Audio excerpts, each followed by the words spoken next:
চীনের জন্মহার সর্বনিম্ন স্তরে নেমে এসেছে ২০২৫ সালে। সরকারি পরিসংখ্যান অনুযায়ী নিবন্ধিত জনসংখ্যা কমে দাঁড়িয়েছে ৭৯,২০,০০০, যা ২০২৪ সালে ৯৫,৪০,০০০-এর তুলনায় ১৭% কম। প্রতি হাজার মানুষের বিপরীতে জন্মহার এখন ৫.৬৩%।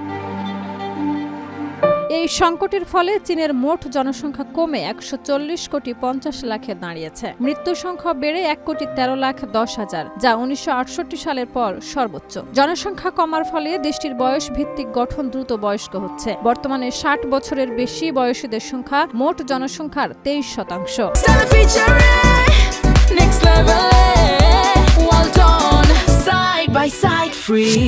চীনের সরকার সন্তান জন্মানোর উদ্দীপনা বাড়াতে নানা উদ্যোগ নিচ্ছে। চলতি বছরে ৩ বছরের কম বয়সী শিশুদের জন্য ৯০ বিলিয়ন ইউয়ান, প্রায় ৯.৬৫ বিলিয়ন পাউন্ড ভর্তুকি চালু করা হয়েছে। পাশাপাশি আইভিএফ চিকিৎসা জাতীয় স্বাস্থ্য বীমার আওতায় আনার পরিকল্পনা করা হয়েছে। তবুও উচ্চ বেকারত্ব, মন্থর অর্থনৈতিক প্রবৃদ্ধি এবং শিশু লালনের খরচ যুবকদের জন্য বড় বাধা হয়ে আছে। এক গবেষণা অনুযায়ী চীনে একজন শিশুকে ১৮ বছর পর্যন্ত বড় করতে গড়ে খরচ হয় ৫,৩৮,০০০ ইউয়ান, যা মাথাপিছুর জিডিপির ৬.৩ গুণের বেশি। ১৯৮০ থেকে ২০১৫ সালে প্রযোজ্য এক সন্তান নীতি বর্তমান প্রজন্মের মানসিকতায় প্রভাব ফেলেছে।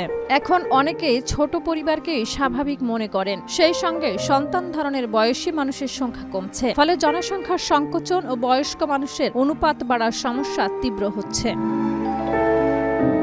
২০২৫ সালে বিয়ের হার কিছুটা বেড়েছে। মে মাসে দম্পতিদের নিজ এলাকার বাইরে যে কোনো স্থানে বিয়ে নিবন্ধনের সুযোগ দেওয়ার ফলে তৃতীয় প্রান্তিকে বিয়ে বেড়েছে ২২.৫%। যদিও এটি সাময়িক সান্ত্বনা, তবে দীর্ঘমেয়াদী জনসংখ্যা সংকটের মোকাবেলায় বড় চ্যালেঞ্জ রয়ে গেছে। চীনের জন্মহার এই স্থিতিশীল নিচু স্তরে নেমে গেছে এমন পরিস্থিতি, যা দেশটির অর্থনীতি, শ্রমবাজার এবং সামাজিক পরিকল্পনার উপর ব্যাপক প্রভাব ফেলতে পারে। শাহিদা রুবি, মাই টিভি।